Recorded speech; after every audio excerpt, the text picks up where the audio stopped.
the 6th of October 1974. Two nurses leave Brisbane to hitchhike to Dubbo in New South Wales. They would never make it. This is the case of the murder of Lorraine Wilson and Wendy Evans, Part 3.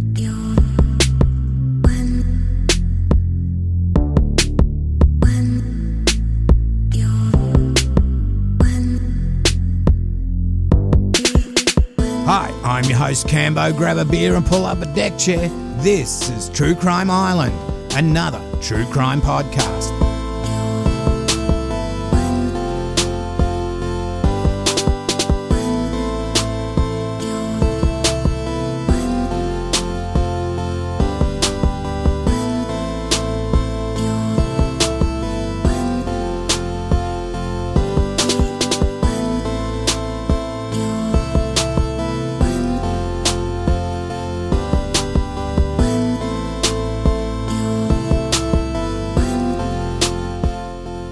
Hi Islanders, well tonight we will continue the case from the last couple of weeks about the murders of Lorraine Wilson and Wendy Evans.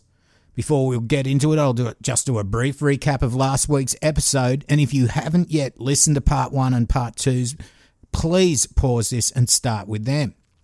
Okay, so Lorraine Wilson and Wendy Evans, they were on holiday after finishing their nursing exams. In the first episode, we found out their movements, and in the second episode, we had eyewitness accounts from quite a few people seeing a couple of young women struggling with several men on the side of Toowoomba Range Road.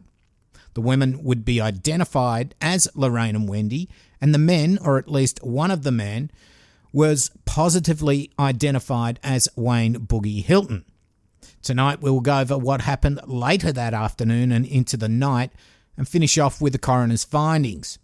As the same as last week, I will be reading quite a bit of this directly from not only the coroner's report, but also I will be commenting on and talking about the 60 Minutes Australia piece.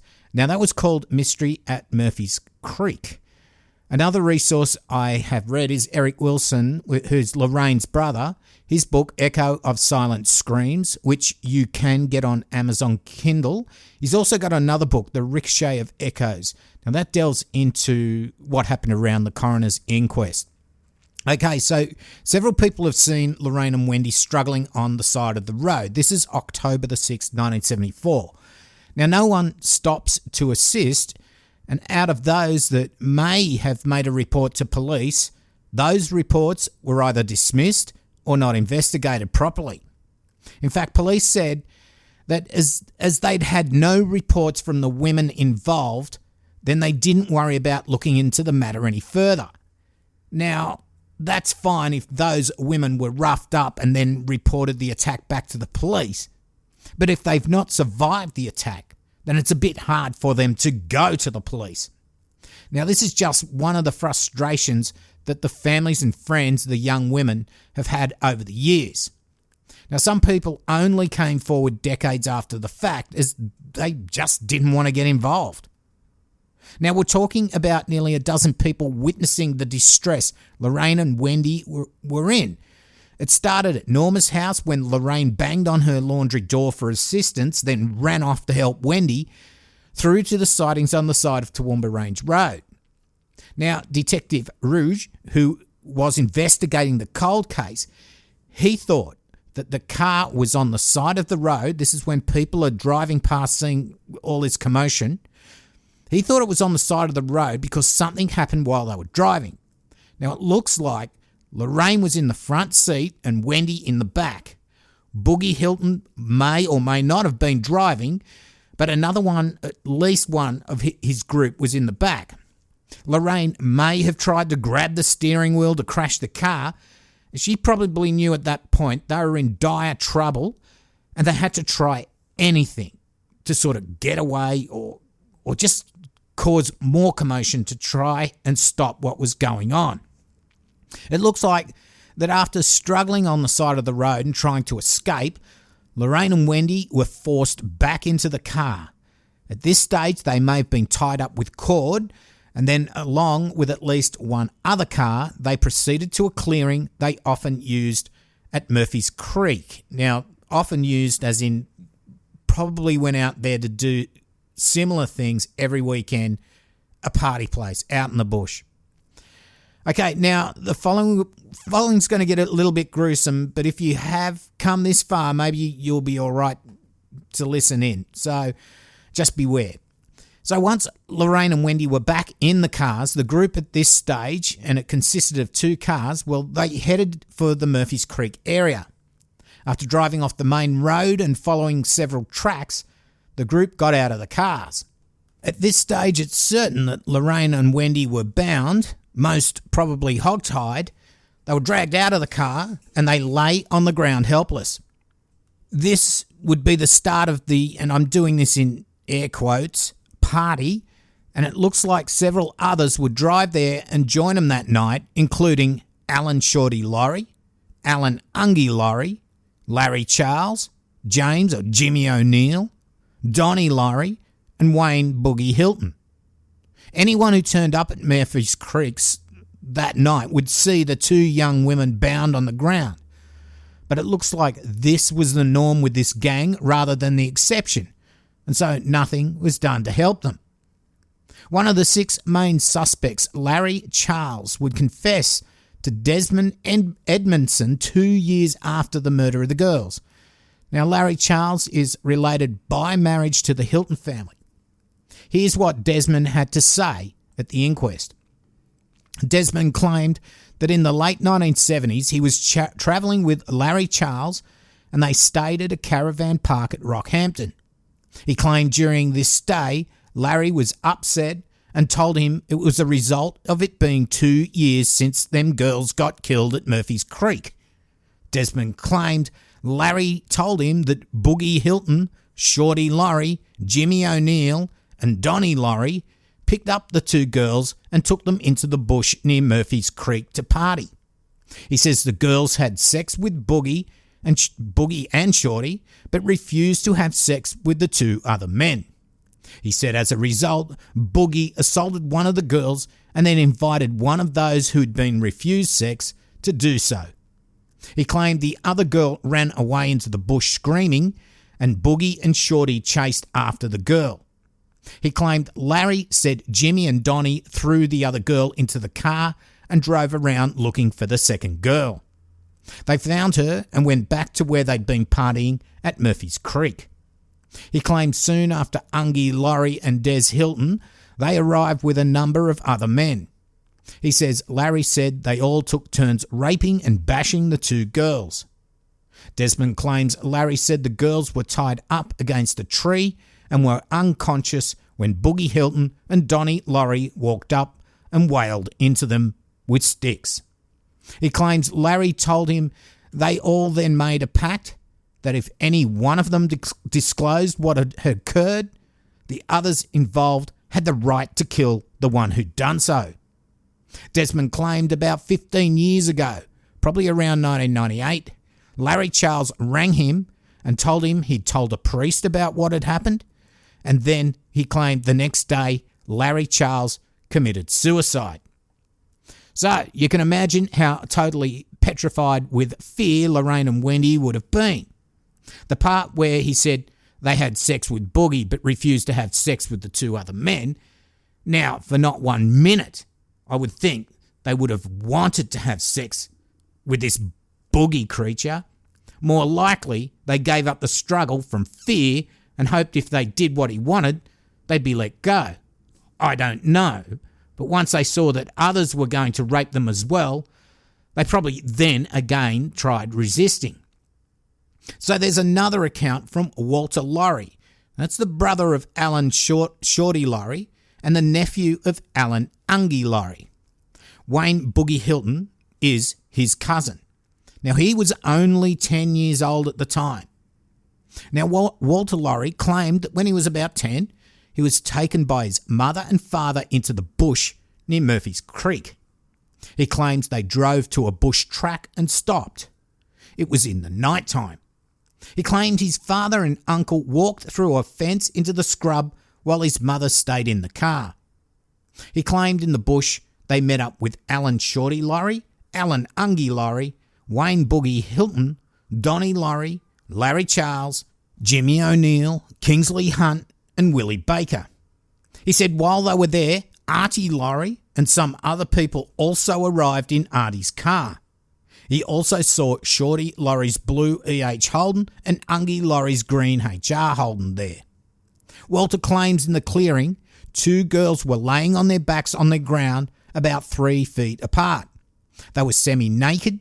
He claimed, I remember that some of the guys that were there were making love to the 2 girls. He said, I definitely remember that Larry Charles was making love to the girl on the right side. He claimed that at one stage, one of the girls stood up and Ungie knocked her back down. I remember her saying words to the effect of, no more, please. She was begging them to stop. Walter claimed he then asked Shorty Laurie what was going on. What's he doing it for? And was told to mind his own business. He said then Shorty stood up and hit me and knocked me off the log. He said, as a result, his father and Shorty got into a fight and Wayne and one of the other boys tried to stop it. He said his mother then came into the clearing and they left. Walter Laurie concluded, I believe that Shorty would have been involved in killing the 2 girls because of what I've heard through the family and other friends. I know that Shorty is very violent and has a very short temper. I don't know for sure that Shorty killed the girls and he never told me he did, but I know he would be capable of doing it. He would be capable of doing something cruel. He said that I've never told the police about this because I've been too scared for my safety. I'm telling police now about what I saw because I don't want to see these murdering bastards get away with it. So here we have 2 accounts of what happened on that night. Now, they're not identical, but they are very similar. Now, there's another account. This is from a Kim Sandercock. She gave a statement to police in 1989 in which she described an incident she said happened in mid-1984. She said she'd gone late one afternoon by herself to the Crown Hotel in Toowoomba. She was sitting at a table by herself when she was approached by a woman she didn't know. She said the lady was in her late 20s and she looked a lot older than what she was. She said the woman told her a lengthy story about a man she must have been living with. The woman claimed her name was Ellen, but wouldn't tell her last name. Kim went on to say, over the next hour, the lady told me about the murder of 2 nurses at Murphy's Creek, which happened some years ago. Kim said Ellen kept going into graphic detail, which shocked and frightened her. Kim said she repeatedly tried to make the woman stop. She claimed the woman was quite drunk and she spoke about what happened quite precisely, and the woman was almost in a trance-like state. Ellen claimed she'd been present when the 2 nurses were murdered, although she did not take an active part in the killings. She claimed the girls were killed by Alan Laurie and one of the Hilton boys. Kim claimed Ellen did not deliberately say the names, but they slipped out during the conversation. Kim said she did not know either of the men allegedly involved in the killings, but she'd since heard a lot about Alan Laurie, who had the nickname Shorty. Kim claimed Ellen told her the 2 men had picked up the 2 nurses. She did not exactly say where. She said the men intended to rape the women and that murder had not originally been part of the plan. The girls were going to be taken to some scrub or a creek, and she mentioned Murphy's Creek. She said one of the men was driving the car and one of the nurses was sitting in the front. The other was sitting in the middle of the back seat between her and the other man. She said the driver of the car was slapping the girl in the front seat and pulling her hair. She said the girl in the front seat at some time tried to get out of the car, and when she tried to do this, the man in the back seat hit her with a bar to the back of the head. This allegedly caused the nurse in the front seat to fall forward and her head to bleed profusely. She was apparently dead. This caused the girl in the back seat to start screaming, and so they put a gag on her. She said they dumped the dead body of the first nurse in the bush, and then the second woman was killed. The second woman had tried to get away and they'd run after her. Kim claims Ellen told her one of the men had caught her and pulled out some of her hair. She claimed Ellen said this second nurse was killed by being hit with something and that they bashed her head in. She said that they did the last one worse than the first one because she was the one giving them all the trouble. After the second nurse was dead, she said that they dragged her body back near the other one. Kim Sandercock said she'd never told anyone about the meeting with the woman in the hotel because she was scared she might be killed if she did. So that last account says that one of the girls was killed in the car rather than at the Murphy's Creek location. Still, the manner in which the girls were killed is spot on according to the autopsies. This Ellen, and I'm going to put Ellen in apostrophes right now, says she was in the car when it happened. So who knows if her account is accurate or not. The inquest did suggest that Kim Sandercock may actually have been present at the time of the murders and used the made-up Ellen character so she could tell someone of the story but not incriminate herself. It seems fantastic that some random woman comes up to you and tells you details of a crime, and some of those details have not been publicised. She just comes out of the blue and tells you all this stuff. I reckon Kim may have been there at the time, but who knows? Look, it's just a theory. Now, one more account. This is from Desmond Hilton. He was first interviewed by police in 1989. Well, he may have been interviewed before that, but in 1989 he told police that in 1974 a Shirley Withers had threatened to go to police and report Donnie Laurie and Trevor Hilton, then tell them that they were responsible for the murders, and they were very worried about this threat. In 1999, that's 10 years after, he told detectives that Alan Shorty Laurie, Alan Ungie Laurie, James O'Neill, Jimmy O'Neill, and Larry Charles were responsible for the murders, and Wayne Boogie Hilton and Donnie Laurie were responsible for going to Murphy's Creek the following day to look at the bodies and confirm the two nurses were dead.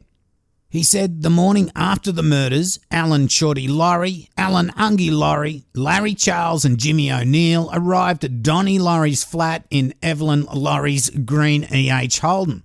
He said they were in a hurry to clean up the car, and while that was being done, Donnie Laurie and Wayne Hilton went down to Murphy's Creek. He observed that Donnie Laurie had blood on him, and he went to Paddy Hilton's place to wash up. Again in 2008, Desmond Hilton told the following version of events to Detective Senior Sergeant Kerry Johnson. He said when the two Lauries, Larry Charles and Jimmy O'Neill, turned up, they said that they'd given two girls a good hiding down they didn't say down Murphy's Creek, they just said that they'd given two girls a hiding down the bottom of the range. He says he took that to mean that they'd done to the girls what they'd done every weekend for a number of years. That is, taken somebody out, given them a hiding, raped them, and when they'd got what they wanted off them, just left them there. He said Wayne Hilton and Donnie Laurie went down themselves to check on the girls. When they came back, they said the two girls had received a hiding. He was asked to clean the green Holden. He noticed there was a smear of blood all the way across the back seat. It looked like somebody had been dragged across it. He said he saw that Donnie Laurie was washing some blood off his hands when he returned to the tap. He was told by Donnie Laurie sometime later that he'd taken a ring from one of the girls down at the scene and he sold it at the Five Ways pub for beer. He recalled that Shorty Laurie was showing Donnie Laurie how he'd kicked the girls by kicking or stomping on the floor. The thing is that during the inquest in 2013, Desmond tried to retract most of what he said, but he did say that Shorty Laurie was violent and he'd seen him stomp on his own mother. Nice people. Finally, now there was a deathbed confession by Donnie Laurie to an Albert Galvin in which Donnie said, "We killed the nurses. I was there. I didn't do it." When asked why he didn't go to police, Donnie told him, "They would have killed me." So that seems to be a bit of a theme here. There's a silence amongst everyone because they're all terrified if anyone says anything, they're going to get killed themselves. Now, there's this one account from Trevor Hilton I want to tell you about. Now, this is from the 60 Minutes interview that he gave. Trevor told 60 Minutes how the gang would take women on the Friday night, rough them up and rape them over the course of the weekend. They would hit them to get them in the cars, and if they resisted too much, they would throw them in the boot or the trunk. The girls and young women would be bloodied from the assaults. They'd be bleeding from the nose and mouths. Now, when Michael Usher from 60 Minutes asks Trevor if they did this often, Trevor replied, "Well, they did this from Friday night to Sunday night." Now, the way he answered that was a bit unexpected. He didn't say occasionally they would get girls. He implied it was every weekend for years they did it. It's what they did. Friday night to Sunday night. This place at Toowoomba at the time must have been terrifying to live in. Now, a forensic examination of the cord that was found around the skeleton remains was the same as used by the local K.R. Darling Downs bacon factory. Wayne Boogie Hilton and Alan Shorty Laurie both worked at the factory at various times. Sadly, there would not be very much in the way of forensic evidence to positively link anyone to the murders. They did try to get DNA from some of the evidence, being later technology, but that just hasn't worked. A metal detector scan of the area did pick up Lorraine's ring, and close by it a silver ring with a green stone, but this ring couldn't be matched to any of the suspects or anyone. Look, what we do know is that Lorraine and Wendy were with the Hilton and Laurie clans plus some of their relos and friends on the afternoon of the 6th of October 1974 at a party in Toowoomba. From there, it's most likely they were forced to go to an area at Murphy's Creek where they were restrained, hogtied, most probably raped and then bludgeoned to death. Their possessions were scattered about and they were just left there like garbage. No respect at all was given to their bodies. They were just left there to rot. It's known that this gang took girls on a regular basis, if not every weekend, raped and then left them to find their way home. And sometimes they would take the victims home, threaten their families not to report them. It looks like on this occasion, things went even further and Lorraine and Wendy lost their lives. As I said last episode, all up, there would be 7 young women missing or murdered around this time, and no one's been brought to justice. I'll just say their names again. It was Anita Cunningham, Robin Hoynville Bartram, Gabriel Yankee, Michelle Riley, Lorraine Wilson and Wendy Evans, and Margaret Rosewarne. So when the coroner came to his conclusions, I'd just like to read out what he had to say. He said, "An unexpected death always brings grief and heartache to the family of the deceased person. Aspects of these deaths have made that so much worse. Wendy Evans and Lorraine Wilson were happy, healthy young women with bright futures. Both had just successfully completed the first year of nurse training. Both were highly regarded by their superiors at the hospital where they worked and had many friends among the other nurses. Both were meshed in loving and supporting families. Doting siblings looked forward to their frequent visits home. This joyful state of affairs was not brought to an end by a terminal illness or an unavoidable accident. Rather, the lives of these 2 fine young women and the happiness of their families were shattered by an unprovoked, violent, vicious attack mounted to satiate the perverse sexual dysfunction of a despicable gang of thugs. Their family's suffering was made worse still by a long period of not knowing, during which, inevitably, false hope would arise until dashed by the discovery of their remains strewn around a paddock. They were forced to accept they would never again see their loved ones. I offer the families of both women my sincere condolences." There is persuasive evidence during the 70s a group of young men, most of whom were members of the extended Laurie and Hilton families, prowled the streets of Toowoomba in various cars, assaulting men and forcing young women to have sex with them. Their violent depravity was visited randomly on whoever crossed their path, including family members and associates, male and female. Some of these offences were reported to police. Certainly local officers were aware of the problem to some extent, either because of the then prevailing attitudes to rape that in part blamed the victim, or because the victims were too intimidated to more vigorously prosecute their complaints. An effective criminal justice response was not forthcoming. It's more likely than not Wendy Evans and Lorraine Wilson tragically stumbled into this putrid pool of miscreants and were killed by them. Amazingly, a number of people drove by the incident on the Toowoomba Range, ignoring the women's frantic pleas when it must have been obvious they were in grave danger.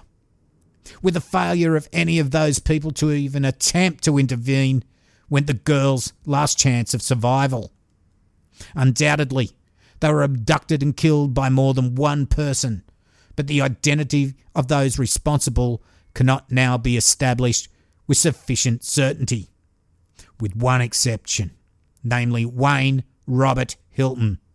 The purported sighting of Mr. Hilton assaulting a woman on the Toowoomba Range by someone who said he knew him would not by of itself allow for a safe finding that he was responsible, because some of the doubts about when and how the witness knew Mr. Hilton. However, when considered in conjunction with the other evidence on his proclivity for rape, his confession and other admissions against interest, and his suspicious conduct in connection with a car similar to that seen when the women were abducted, I'm satisfied the evidence implicating him in the death of the two women reaches the required standard for a coroner's finding to that effect. Mr. Wayne Robert Hilton is dead. I find there's insufficient evidence to justify any other person being committed to stand trial in connection with the deaths. I close this inquest. Michael Barnes, State Coroner, Brisbane, the 28th of June 2013. So there you go. At so many stages on the 6th of October, the outcome could have changed. From all the witnesses that saw two young women in distress that didn't stop to help, or the police in action if they had been notified of what had been witnessed. When that first police officer heard the screams, remember him? He couldn't find out where they were coming from. If only the night had been still instead of windy, he may have been able to locate where it was coming from and may have been able to intervene. Sadly, it's the friends and family of Lorraine and Wendy that have suffered over the years. Reading over some of Eric Wilson's book again today, Echo of Silent Screens, he tells how he felt partly to blame because it was him that suggested buying the VW that ultimately broke down and caused Lorraine and Wendy to hitchhike in the first place. How he thought the VW being air-cooled would mean no radiator and one less thing to break down. How he should have had it inspected before buying it. And how Susan, the relo that they stayed at Camp Hill, how she agonises on not insisting Lorraine and Wendy take a bus rather than hitchhike. She's going to pay the ticket. It's these regrets, as you know, Islanders, they must torture the soul. The if-onlys that buzz around in our minds when stuff like this happens. But in reality, these family members, they've got no blame at all. It's the two young women, they were just going about their lives. They were choosing their destiny. They were living their lives to the fullest. It would only be the evil of the Hilton and Laurie clans that would snuff out their vibrant young lives. Alan Shorty Laurie, Larry Charles, Donnie Laurie, and Wayne Boogie Hilton, they're all dead. Alan Ungie Laurie and Jimmy O'Neill are still alive, but they're not talking.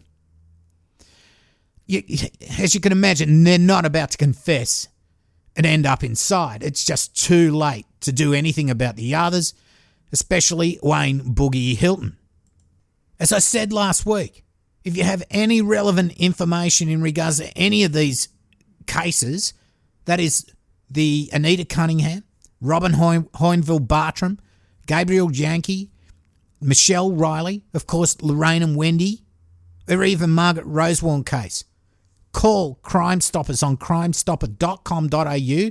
Well, at least get them on the web. There's plenty of ways you can contact them there. If you want to, you could even contact me. I'd rather you contact Crime Stoppers. We can't forget these young women.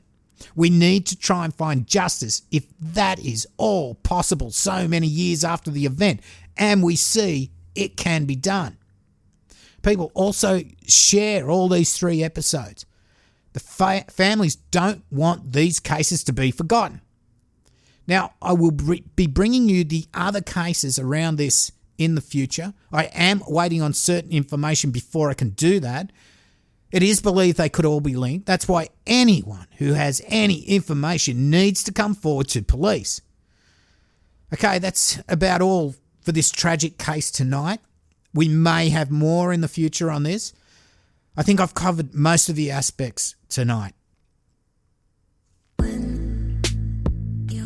Now, before we get out into the shout-outs, I've started to upload some of the episodes to YouTube for a few more audience members. At this initial stage, it won't be any fancy video or a camera on me. It will be strictly for those that want to listen to true crime via YouTube, which isn't a bad way to do it. I've got the Samantha Knight case, Crumpet Baker, the Bega Schoolgirls. I've got a couple of others, and I may actually put each weekly episode up. I will put this 3-part episode into 1 part and upload that. Please subscribe to the channel and share with your friends. Once we get a few more subs, I might do a few special video segments. We'll see what happens. You never know. Bunny and Tara might get involved. So, now to the Patreon shout-outs. It's a big shout-out to Letty May. Thank you very much, Letty, for your contribution. And to Michelle Barks, thank you all so much. Boomfuckalunga. Thank you so much for your support, and thanks so much to all the present and past Patreon supporters of the island. It really does make a difference, and as you know, True Crime Island is a totally listener-supported podcast. I keep it ad-free, and I know you don't like ads, and neither do I. Also, if you can't afford it, don't worry. If you have to drop out for any reason, I don't mind at all. Whatever participation you can do in it, that's fantastic. If you want to support the island financially for as little as $1 a month, you too can become a patron. Go to patreon.com/True Crime Island and check out the levels and rewards. Emails go out this week for the awards, so please reply if you're getting one. You can also do a one-off donation at paypal.me/True Crime Island, as Christina Corrales from Peru did last week. Thank you again, Christina. Also, you can support the island by getting hold of some merch, such as t-shirts, hoodies, whatever you want. Mugs of Rage, all available from truecrimeisland.threadless.com.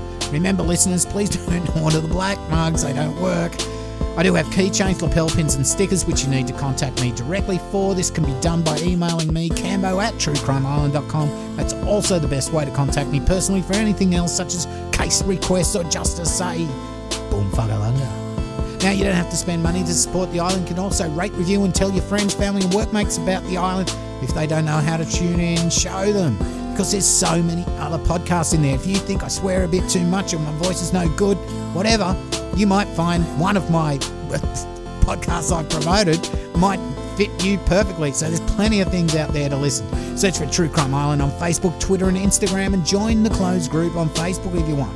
Shout out to Curtis in Melbourne, boomfuckalunga, mate. Also, all those links will be on my website at truecrimeisland.com. So that's about it for the show tonight. Lots of love to Maggie Jones, and I'm your host, Cambo. You've been listening to True Crime Island. And as I always say, don't forget to delete your browser history. Good night and boomfuckalunga.